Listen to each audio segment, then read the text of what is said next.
I don't presume to know what was on your mind as you entered church today. Maybe you came with a heavy personal burden or with outrage over the events of the past week, or looking for a quiet place to collect yourself for the coming week, or to see a beautiful building you had heard about. I think I am safe in assuming that many of you did not come here expecting to hear about heaven and hell. In fact, the topic may be so freighted for you that after the readings, you're beginning to wish you weren't here.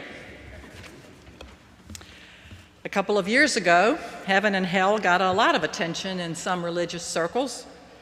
Rob Bell, noted preacher and church planter in an evangelistic tradition, wrote a book entitled Love Wins, in which he argues that God's plan is for all people to be redeemed.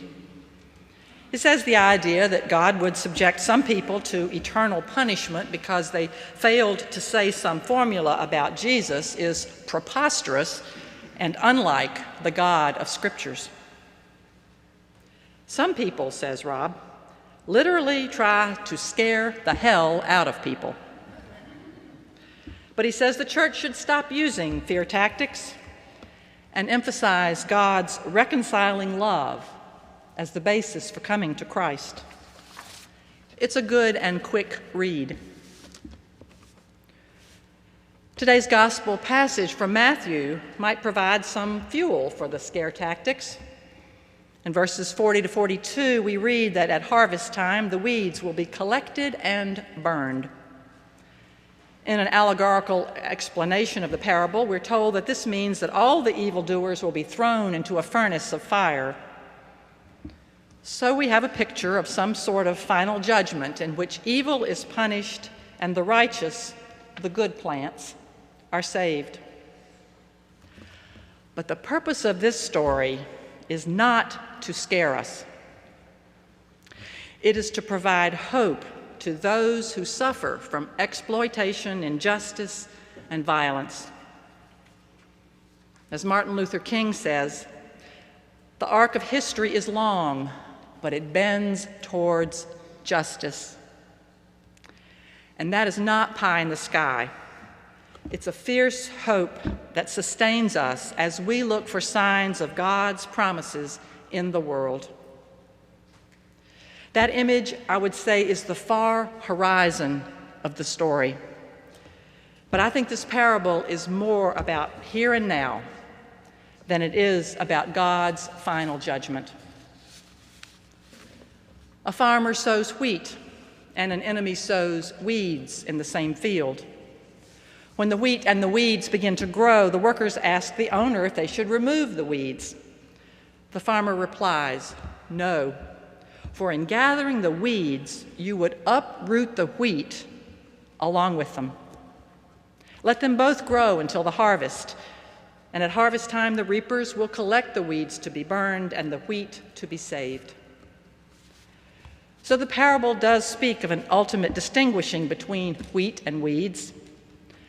But I'd like to concentrate on the farmer's instructions to the workers during the growing season, because that's where we are. Leave the weeds alone, because you will do more damage than good if you try to pull them up. I think those are the words we need to hear, especially in the church. Instead of trying to judge who is good and who is bad, who's going to heaven and who's going to hell, we are to work together, grow together, and leave the judgment to God. To try to create a pure church in which we are sure that everyone is living in right relationship with God is to usurp God's power. As novelist Marilyn Robinson says, there's something about certainty that makes Christianity very unchristian. We are not God. We are people who rely on God's forgiveness for ourselves and for others. We cannot rely on our ability to act and judge rightly. The parable reminds us that we humans may be mistaken about what is a weed and what is wheat. Now, I'm not saying that there's no evil in the world. Clearly, there are people who do vicious, horrible things to other people. There are corrupt systems that exploit people, and there's violence and hatred in many places. But often we are quick to judge or place blame when we don't have the whole picture. We're not God. Sometimes we can't tell what is a dandelion and what is a desirable flower. So why is that an important message? I'd been thinking about some examples, and then this week's events blasted into my consciousness with a special urgency. On Thursday, a commercial airliner flying at 30,000 feet over Ukraine was shot down and everybody aboard was killed. We don't yet know exactly what happened, but it seems clear that it was a horrible mistake that took 300 innocent lives, bringing shock and grief to families, friends, and co-workers around the world. In the midst of the conflict between pro-Ukrainian and pro-Russian forces, someone could not distinguish enemy from non-combatant. It's a vivid example of destroying wheat while presumably aiming at perceived weeds. And it's a terrible pattern we see wherever innocent people are killed in the midst of hostilities, whether it's in Gaza or on the West Bank, or in drones dropping bombs in Afghanistan and Pakistan, or in shootings on the streets of Boston. In trying to extract revenge or to root out evil as we perceive it, we make tragic mistakes that cause great harm. And that's the hell we should be worried about. Sometimes we don't have the big picture, and we can't tell weeds from wheat. And it's this partial knowledge that's addressed in the parable. The farmer specifically forbids digging up the weeds because it will damage the wheat plants. When we try to play God with our inadequate understanding, we create havoc.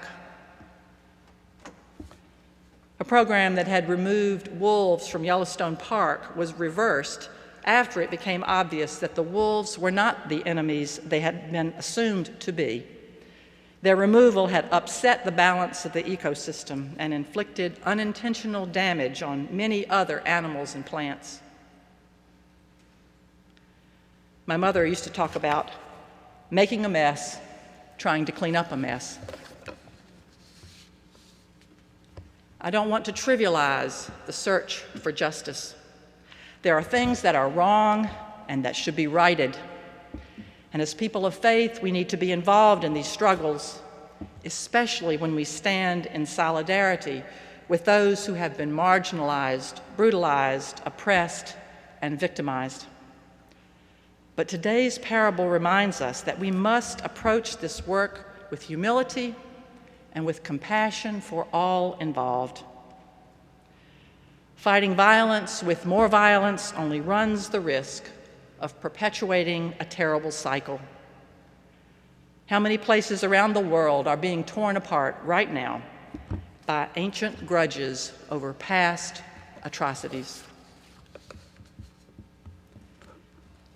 A few years ago, I spent some time in the country of Ghana in West Africa. The stole was a gift from some of the Anglicans I met there.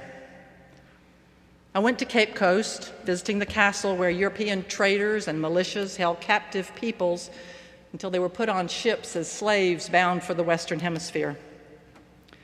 A museum recounts the history of these horrors perpetrated by European colonizers with the collusion of various tribes, notably the Ashanti, who captured members of other tribes and regions and sold them as slaves to the Europeans. Even after the transatlantic slave trade was abolished, continued tribal warfare was a fact of life for over 100 years. Ghana was the first European colony in Africa to regain its independence. In 1957, it became a sovereign nation, and today it is a stable country with a history of democratic elections and peaceful transitions of power following those elections. There are still many poor people in the country, and the record of the government is a mixed one in terms of corruption and personal enrichment of certain leaders, but generally the country is moving forward. When I asked about the attitudes of Ghanaians toward past atrocities, the response I heard was this: yes, there were injustice and violence in the past, and we know and accept that history. But we have to face forward. If we try to exact revenge of one tribe over another, we will perpetuate the cycles of oppression and violence. We honor the memory of those who suffered by building a nation where all people have a chance at a productive, healthy life. Jesus' parable today contains wisdom for living in the here and now. We are a people of partial knowledge and many blind spots. We're part of societies in which self-deception, fear, and greed are endemic. We are also called into a relationship with the God who creates and loves us. As Paul says in today's first reading, we are part of creation that is groaning as a woman in labor, waiting for delivery from the mess we have made of our lives individually and corporately. In our own blindness, we cannot see clearly to judge the hearts and actions of others. If we try to identify and pull out the weeds we perceive around us, we will destroy the entire crop.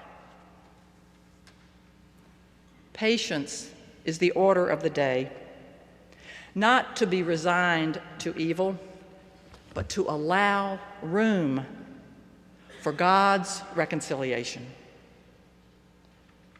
Our task is to grow faithfully, to live honestly and humbly, to stand with those who suffer, and to trust God, who calls all of us,